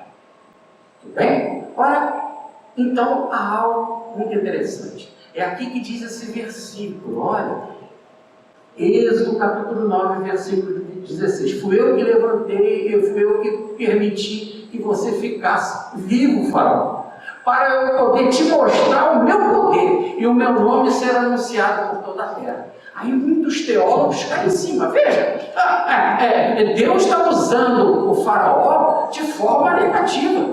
Não. Como pensar assim, diz Paulo? Tira isso da tua cabeça. Em tudo de Deus procede o bem. Mas veja, qual foi o objetivo que eu te manter em pé? Dois grandes objetivos. O primeiro, o meu nome vai ser anunciado. Ou melhor, quem venceu a batalha entre os poderes foi o lado do bem. Ou melhor, aqueles que querem a libertar, aquele que deseja a libertação dos escravos. Porque é algo muito horrível aquilo que acontecia lá, aquela barbaridade. Então, o bem venceu. O nome de Deus, pelo lado do bem, e por poderes mais fortes do que usado pelas correntes trevosas do faraó, venceu. Tá? Então, o nome dele foi cantado com muitos salmos afora. Né? Agora, não só isso, houve uma segunda manifestação dessa glória divina. Qual? Para eu te mostrar, faraó. Por isso que eu não te matei. Por isso que eu te mantive de pé. Mas eu pudesse fazer uma bolinha, não sei, no exemplo que nós demos, né? Ou vinha logo na primeira praga, tu ia embora. Não precisava nem ter a primeira praga. Antes de Moisés chegar, ele já podia ter resolvido. Agora veja bem, eu te mantive em pé. Foi um objetivo, tem um objetivo pedagógico. Nós, é o que diz Paulo, não pode haver injustiça em Deus. Eu que não percebo o motivo. Qual? Para você ver, faraó, o meu poder. Ora, por que Deus estava tão preocupado? Deus poderoso está preocupado se o faraó vai ficar, podemos dizer assim, estupefato com o poder dele? Deus está querendo o que? Aplauso? Deus está querendo número? Deus está querendo dizer assim, está vendo, faraó, eu te falei? Aí fala, ai meu, você é poderoso. Mas não tem nem graça. Deus contra o faraó. É uma disputa até injusta. Então só pode ter, como diz Paulo, um propósito do bem. Qual o propósito do bem? O sujeito desaba. Ele desaba no final, ele é orgulhoso. Quantos são orgulhosos? Diz, porque Deus fez isso comigo. Porque Deus levou meu filho. Porque agora eu sou inimigo de Deus. Nós vimos um filósofo inglês dizer certa vez assim, por que ele não me deu oportunidade com tantas bilhões e bilhões de estrelas para eu fazer uma? Ele quis fazer tudo.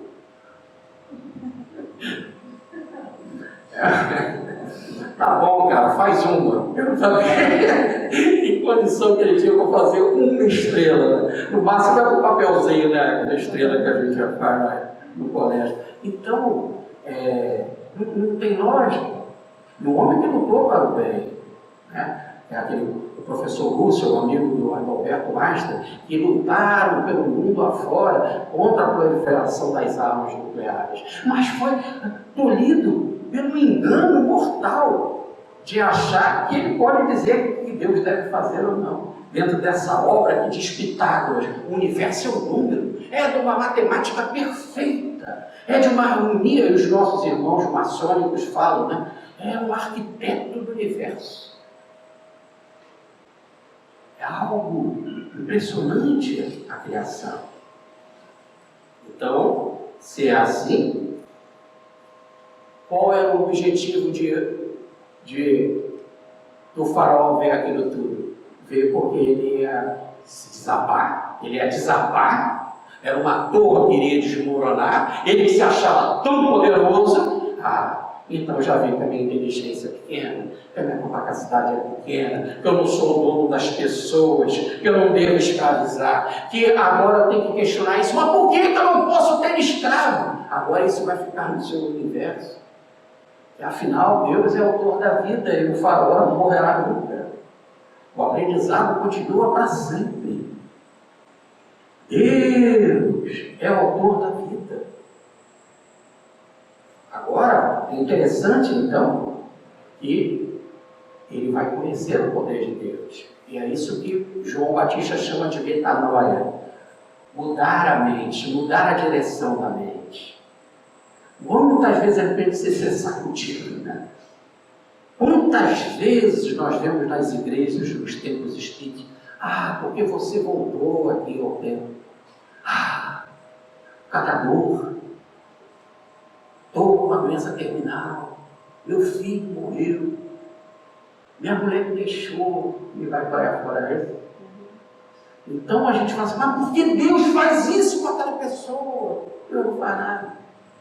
Deus é amor, Deus é misericórdia. Só que a pessoa, às vezes, ela está numa posição tão fechada em si mesma, que a enfermeira, chamada dor, é que abala aquelas fibras da alma. Eu já contei um caso, não vale repetir, com a mãe que chegou desesperada, Chico Xavier, dizendo: o médico vai cortar a única perna que ele tem. Ele já perdeu uma perna, já perdeu os braços, a doença campeia, e agora vai ter que cortar outra perna. Eu quero uma resposta. Aí o Chico disse: o doutor Bezerra está aqui do meu lado, manda dizer: aceita o que os médicos estão fazendo, corta a perna dele. Se der oportunidade, ele vai pulando de um pé só e pula o precipício abaixo. A sua intenção é de suicídio. E a gente não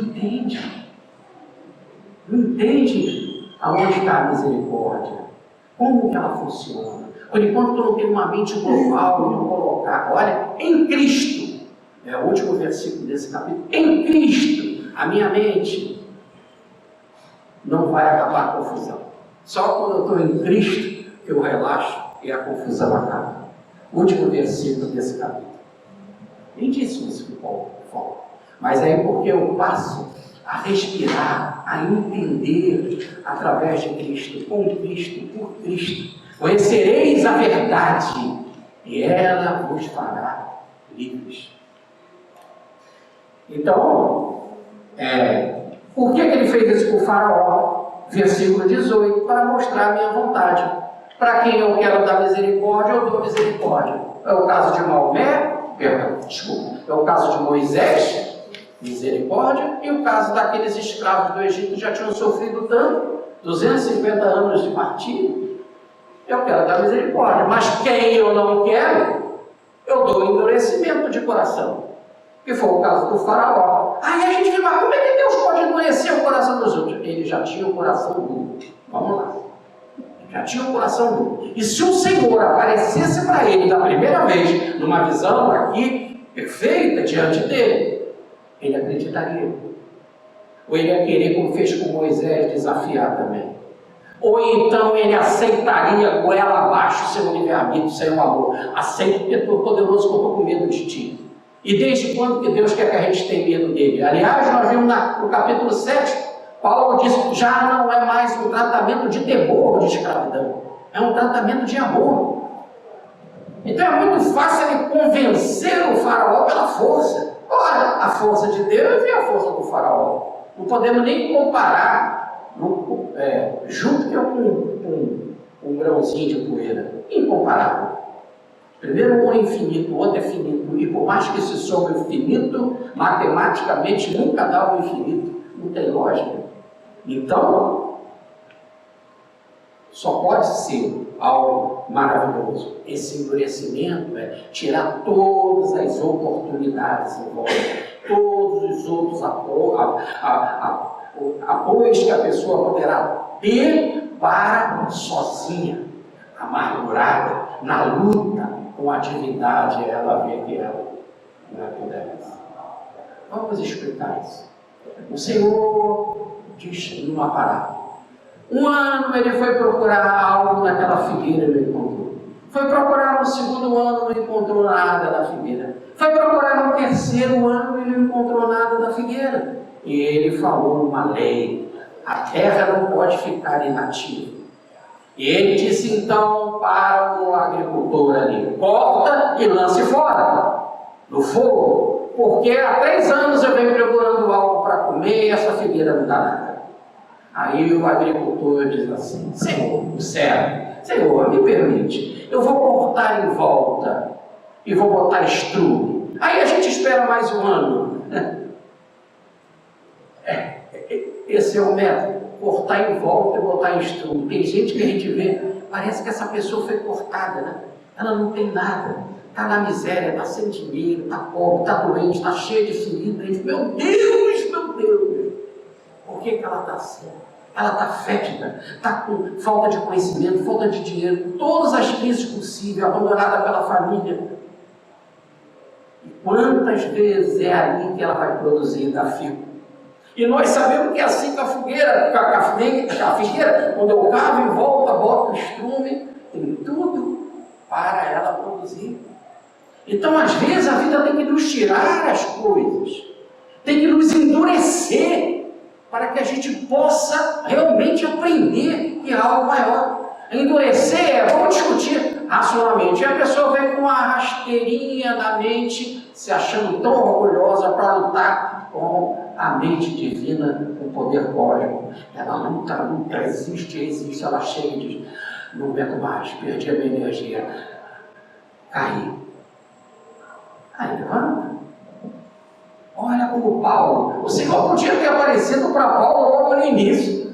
Logo quando Paulo soube do cristianismo, o Senhor aparecia para ele e falou: você vai pregar.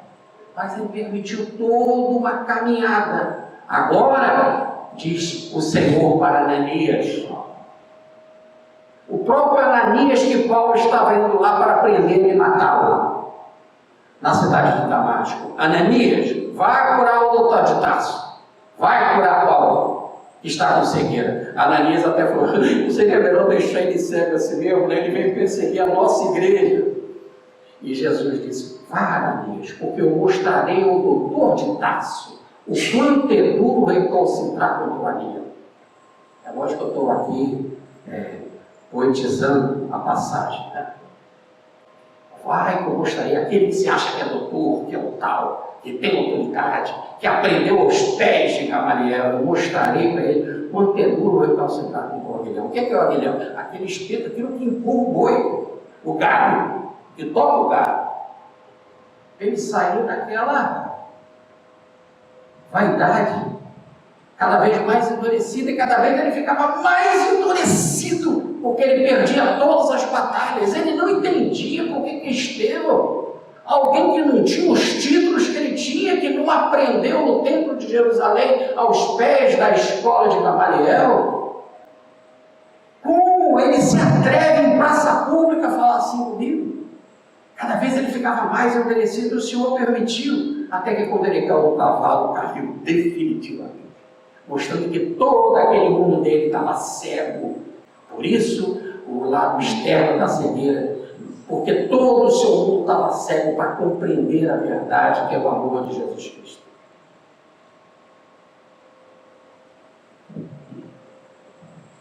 Agora, hoje, Paulo, vou resumir os versículos 19, 20, 21, 22 e 23.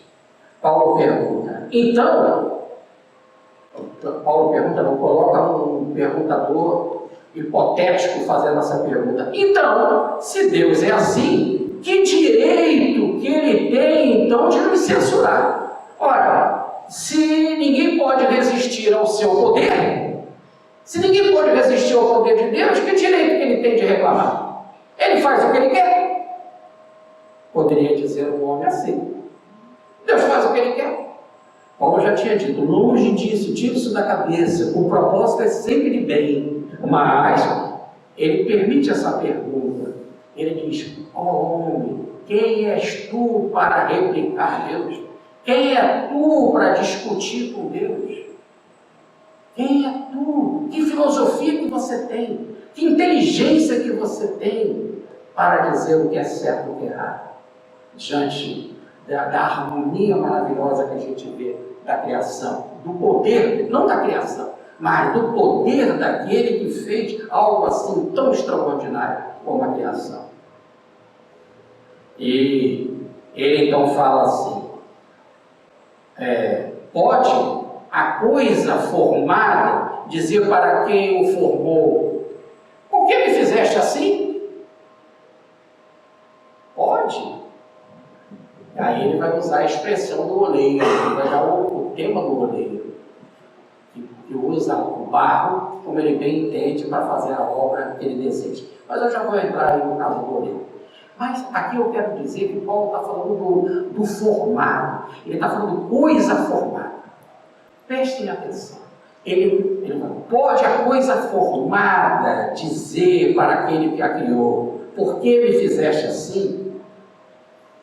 Eu tenho que ir para o Gênesis, no capítulo 2 do Gênesis. No capítulo 1 e capítulo 2 do Gênesis. Se vocês pegarem o capítulo 1 do Gênesis, vai lá, e Deus criou. No primeiro dia fez tal coisa, no segundo dia criou. É assim, no sétimo dia já havia criado. Começa o capítulo 2, e quando começa o capítulo 2, precisamente no versículo 3, está dito assim. E tudo aquilo que Deus criou para fazer. Tudo que Deus criou para fazer, para formar. O formar é uma materialização da criação divina. A criação divina é invisível, é espiritual, é no campo da ideia. Agora, Gênesis capítulo 2, versículo 3, ele criou para fazer, para formar. Aí a criação, ele vai repetir a criação toda para formar, aí a criação começa a aparecer e Deus viu que tudo era bom. Ora, mas é interessante aqui. O que é criar para fazer? Vamos explicar assim de forma simples. Eu quero beber água. Estou com vontade de beber água. Então, primeiro vem a ideia. Eu não bebo água para depois pensar que tenho vontade de beber água. Primeiro vem a ideia, a criação.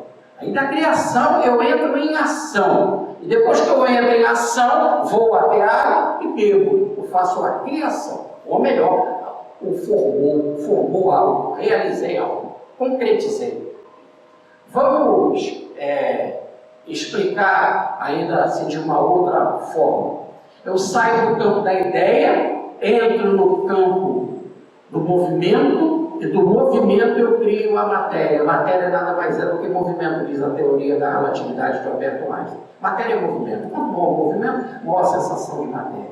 Então, Deus formou. Por isso que ele chama de coisa, é objeto, é corpo. Um corpo que é fruto do pecado. Agora, Adão vivia no Éden. E ele pecou, e aí depois uma túnica de pele foi jogada por terra. Esse resultado não é obra divina, é comandado por Deus, porque Deus comanda toda a vida, toda a criação, mas é fruto do desequilíbrio mental. Por isso que gerou um corpo enfermo, um corpo com enfermidade, um corpo que caminha para a dor, um corpo que caminha para a velhice, um corpo que caminha para a morte.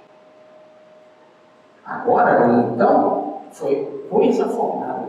E diz Paulo que eu tenho que me libertar desse corpo da morte, não só do domínio dele, mas que pela evolução, quando me transformar a imagem metafísica de Cristo, serei a imagem de Cristo no corpo de luz. glorioso. Então, aí, tanto que a palavra original para criação são diferentes. A palavra criação originária é bara. Deus criou é causa inédita, é coisa inédita. O artista, ele pensa numa criação, ele pensa na obra de arte. Por exemplo, Michelangelo pensou na Pietà. Está lá no seu mundo, ninguém viu a Pietà, então está na mente de Michelangelo. Agora ele vai pegar um cinzel e vai começar a esculpir e a Pietà surge. É o formado, é a coisa formada. Mas aquilo que está na cabeça de Michelangelo é muito mais vivo, aquilo é vivo. Ora, então, sendo assim, essa coisa formada não pode reclamar, ela tem que ter uma função. E qual é a função? Cada um vem com um tipo de necessidade. É o Senhor que esquadrinha o coração, Ele ora por nós vimos no capítulo 7, e Ele dá a cada um segundo a necessidade. Para quê? Para você realizar o propósito da criação. Qual o propósito da criação? Ser a imagem de Cristo. Ora, ele então explica, o oleiro então pega do barro e da mesma massa que é o barro ele pode fazer um vaso honroso ou fazer um vaso desonroso. Ele pode fazer uma taça para ser usada no mistério religioso, mas pode fazer uma latrina. Mas a gente é que tem essa ideia de Paulo, porque ele está querendo ser didático aqui, daquilo que não é honroso. O que não é honroso? Que não tem uma função. Imagina se nós só tivéssemos copos maravilhosos de cristal e não tivéssemos latrina. Então, essa coisa do desvalor é muito também da mente do homem. Mas Paulo, então, já sabendo que poderíamos chegar a essa interpretação, ele diz assim: então existe um vaso para a misericórdia e um vaso para a ira. Ora, o que é vaso? Vaso é aquilo que o oleiro pegou e fez, é uma coisa, é um corpo.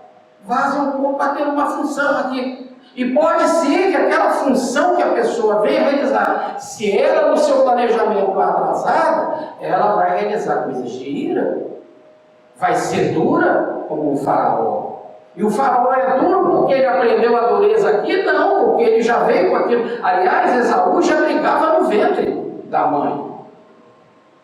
A mesma coisa agora, tem muitos como Paulo, que vem para vaso de misericórdia. Foi escolhido no ventre para vaso de misericórdia. Estava se desvirtuando, o Senhor interferiu no meio do caminho. No caso de Jeremias, veio para um vaso de honra, um vaso de misericórdia. Vem, Jeremias, vem pregar. Porque antes de você entrar no ventre da tua mãe, antes de você entrar no ventre, no vaso materno, no vaso do seu corpo, eu já te conheci. E aí, o que acontece? Deus, então, tem paciência com todos eles.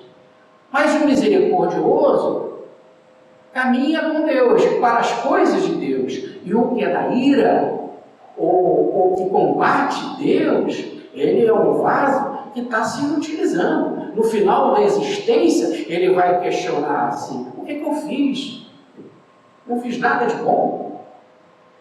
E aí, nesse exato momento, diz a passagem, Paulo diz: Deus tem paciência com esse vaso. Por que Deus tem paciência com uma coisa ruim?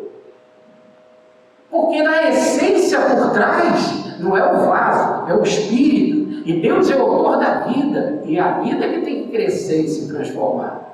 Porque se fosse para ser destruída, ele destruía logo o faraó. Se fosse para destruir, ele destruía logo Saulo. E nós não teríamos a oportunidade de Paulo. Mas a paciência, e a gente pergunta: irmãos, quantos que pareciam que não ia dar em nada e se transformaram em pessoas, em vasos maravilhosos? Quantos estavam no precipício abaixo? Eu mesmo fazia muita palestra no presídio Frei Caneco e vi coisas maravilhosas. Vi pessoas saindo de lá que até hoje frequentam instituições religiosas dignas e estão numa atitude digna na vida. Então, aonde que a gente pensa e não vai dar fruto? Qual é o mecanismo divino? Qual é a estratégia divina? Vamos pensar na casa do caminho, na figura de Saulo. Quando ele apareceu lá dizendo que o Cristo apareceu para ele, que agora ele queria ser cristão. Quem acreditou nele na casa do caminho? Pedro? Tiago? Quem? De alguma forma, Barnabé que vai interceder por ele. E Pedro vai ser o primeiro a falar com ele.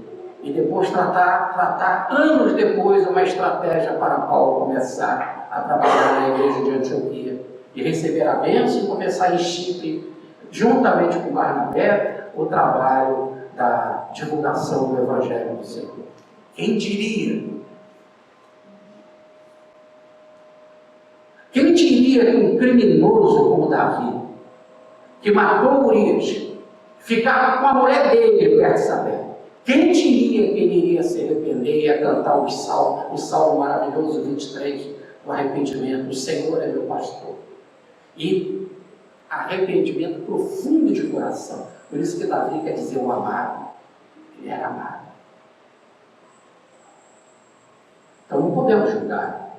Então, sendo assim, tem uma passagem do livro de Salomão, que é o livro dos Provérbios, capítulo 16, versículo 4, que diz assim: Deus fez é verbo formar, não é o verbo para, criar. Eu quero ainda explicar um pouquinho mais esse negócio de criar e formar. Por exemplo, Deus criou, no sentido de ser originário, a obra dele, a vaca. Não foi a gente que fez a vaca. Quem fez foi Deus. É a obra da criação divina. Agora eu chego com o fazendeiro e pergunto assim: o que você faz? Eu crio vaca. Não foi ele que inventou a vaca, ele está tomando conta da vaca. Então as palavras são confusas. Então eu preciso entender quando que é uma obra inédita, por isso o verbo para, é sempre uma criação inédita de Deus, e aquilo que é uma formação, que é uma manifestação de uma personalidade, que é o corpo. Algo que é fruto do pecado. Por isso que diz que tem, no primeiro tom, na questão 56, a encarnação não é uma necessidade, é um castigo. Túnicas de pele lançado por terra. Gênesis capítulo 3, versículo 19. Então, é interessante quando a gente começa a ver que os vasos de misericórdia são aqueles que vão, nesta mesma vida ainda, ter a oportunidade de ver as riquezas da glória de Deus. E são vasos que vão para a glória, porque estão trabalhando aqui nesta vida, nesta encarnação, para coisas do bem, para coisas boas. Agora, tem outros que passam aqui na vida e vão para a perdição. Terminam o resultado da sua vida e dizem: aí, o que eu aprendi? Diferente, maravilhosamente diferente do faraó. Ele saiu com a seguinte coisa: com esse não dá para eu lutar. Ele é mais poderoso que eu, um aprendizado. A vida quer sempre trabalhar essa pedagogia. Então, aquilo que é aparentemente perdição, é a perdição momentânea na trajetória de crescimento espiritual. Sendo assim, para o misericordioso, se vai para a vida. Ora, Deus fez então, diz o livro Provérbios de Salomão, Deus fez todas as coisas para os seus próprios fins. Deus tem os seus fins. E o fim de Deus tem que ser a perfeição, porque Ele é perfeito. E até os ímpios Ele fez para o dia do mal. Aí a teologia chega ao grito de desespero. Deus pode fazer alguma coisa ímpia? Deus não criou o ímpio. Ele deixou o ímpio se manifestar aqui. Um exemplo do ímpio que se manifestou, todos nós. Um exemplo maior do ímpio, Adão. Ele vivia na delícia do Éden, seguindo as coisas do Éden. O Senhor papeava com ele todo fim das tardes, da tarde. Mas ele pecou, desobedeceu, foi lançado por terra. Então foi feito para ele uma túnica de peles. Foi feito. E aí o ímpio veio para cá. E aqui nasceu Caim. E um outro ímpio que matou Abel. E aí começa a história das violências humanas. Tá certo? Então, quando você trabalha para o bem, esse é um vaso, uma oportunidade de vida para o bem. Quando você aqui não se abre para o bem, é é uma perdição desta oportunidade que Deus te deu para esse tratamento, uma verdadeira cura, uma verdadeira medicina, podemos dizer, uma terapia, que é a oportunidade daqui cumprirmos as leis divinas, sairmos melhores e caminharmos para Cristo. Quando anunciar esse aprendizado, há uma perdição. Por fim, Paulo vai falar agora os versículos 24, 25 e 26. Quem são esses vasos da misericórdia? Ele diz, somos nós, os cristãos. Ele é rápido, curto e objetivo. Somos nós. Temos agora o Cristo morando em nós. Agora esse é um vaso abençoado. Olha, se Cristo está morando comigo, eu sou com Cristo, até a fraqueza do corpo eu posso superar, como nós vimos no capítulo passado. E esse Cristo que mora em mim intercede por mim. Até o Pai que também reside em mim, o Espírito de Deus, também intercede por mim.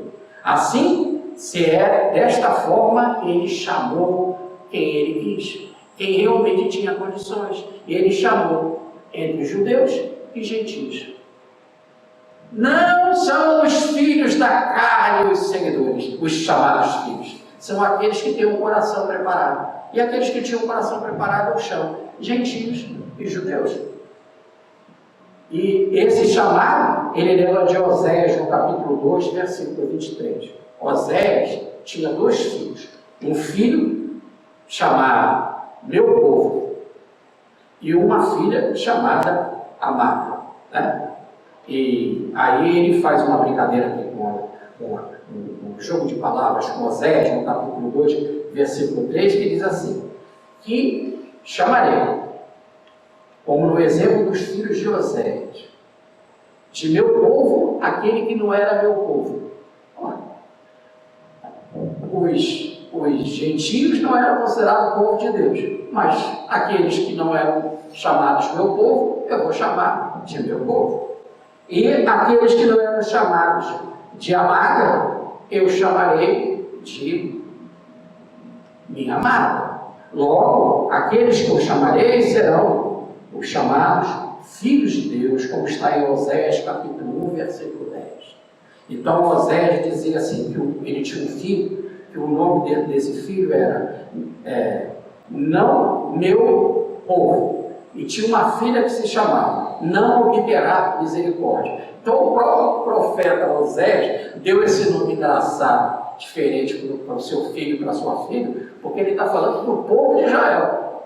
Tá certo? E ele já está dizendo que o povo de Israel, que era para ser filho, está agora numa atitude de rebelião. Aquele povo que era para ser amado, não está com atitude de amor. Agora eu vou inverter. Até aqueles que não eram meu povo e que não eram chamados de amada por Oséias, serão meu povo.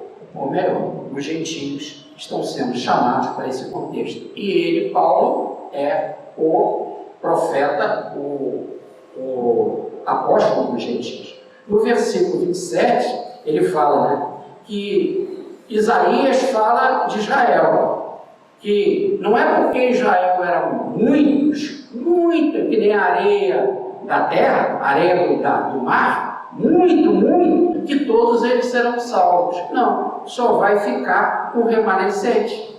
Isso está em Isaías no capítulo 10, versículos 22, 23, no capítulo 28, versículo 22, e ele diz assim: o Senhor vai executar a sua palavra de forma clara e de forma rápida, e só esse remanescente vai ser salvo. Ou melhor, muitos vão continuar aqui por muito tempo, em exílios, até ter a oportunidade, às vezes em outras instâncias, até ter a oportunidade de despertar.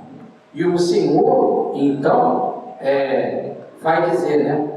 O Isaías vai dizer que o Senhor, se ele não tivesse deixado esse pouquinho, esse resto, porque ele está então dizendo que numa separação dos maus tem muito mais pessoas rebeldes do que seguidoras do Senhor, então ele vai dizer que esses maus serão tantos que se o Senhor não tivesse preparado esse resto, até esse resto estaria perdido, e nós seríamos como Sodoma e Gomorra, que não iríamos produzir mais nada.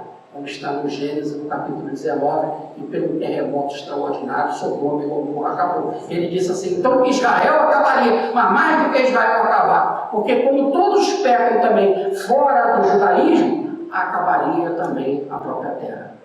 Mas deve-se ao Senhor esse trabalho de trabalhar no íntimo, para que pelo menos o resto, por enquanto, sobreviva. Lá na frente, no capítulo 11, Paulo vai dizer que com Israel, todo ele será salvo. Ou melhor, toda a terra será salva, mas ele só vai falar isso no capítulo 11. Por enquanto, são os primeiros cristãos que surgem, e esses primeiros são chamados de resto. Então, diz Paulo, versículos 30, 31, 32 e 33. Que diremos, pois?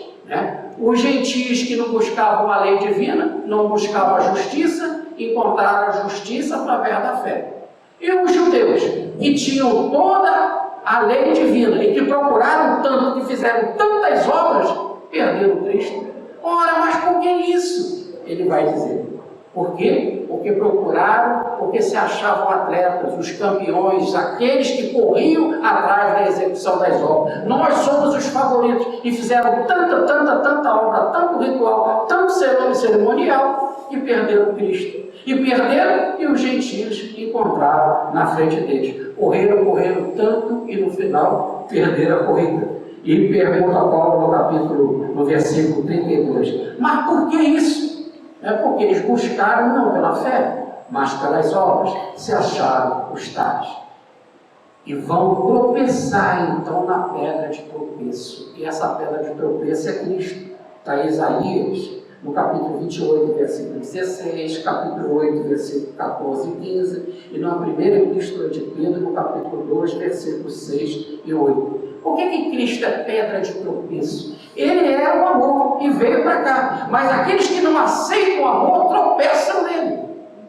E aí, ele ainda continua com Isaías. Porque ponho em Sião esta pedra. O que é Sião? Sião é lá em Jerusalém, onde tem um monte do templo. Onde está o monte do templo. E ali era o local para ninguém tropeçar. Quem frequenta o templo é para conhecer as leis religiosas mais profundas. E ali Cristo foi pregar. E reparem que foi no templo, onde eles tinham todo o conhecimento da lei, que eles tropeçaram. E tropeçaram em Cristo por causa de quê? Se Cristo veio para o amor, se Cristo é o amor, se foi uma doação, um presente de Deus, por que vão tropeçar logo no amor? Porque eles tiveram vergonha de Cristo. Eles se acharam tão orgulhosos, que diz Paulo, se envergonharam da cruz de Cristo. Se envergonharam. Isso não é a dignidade de um judeu. Isso não é a dignidade de um Messias. Nós esperávamos um trono, não uma cruz. E aí caíram. Foram, podemos dizer assim, jogados de forma violentíssima contra a pedra firme, a rocha firme que é Cristo, o amor, inabalável o amor. Não abriram o coração pelo amor, por isso que perderam a corrida. Mas, diz Paulo, concluindo no último versículo 33, mas aqueles que creram pela fé, se uniram a Cristo, esses, com certeza, não fizeram confusão. Viram que a cruz é caminho de libertação, porque na cruz encontraram perdão e a fé inabalável em Deus. Nas tuas mãos, Pai, eu entrego o meu espírito. Muita paz, fica com Deus.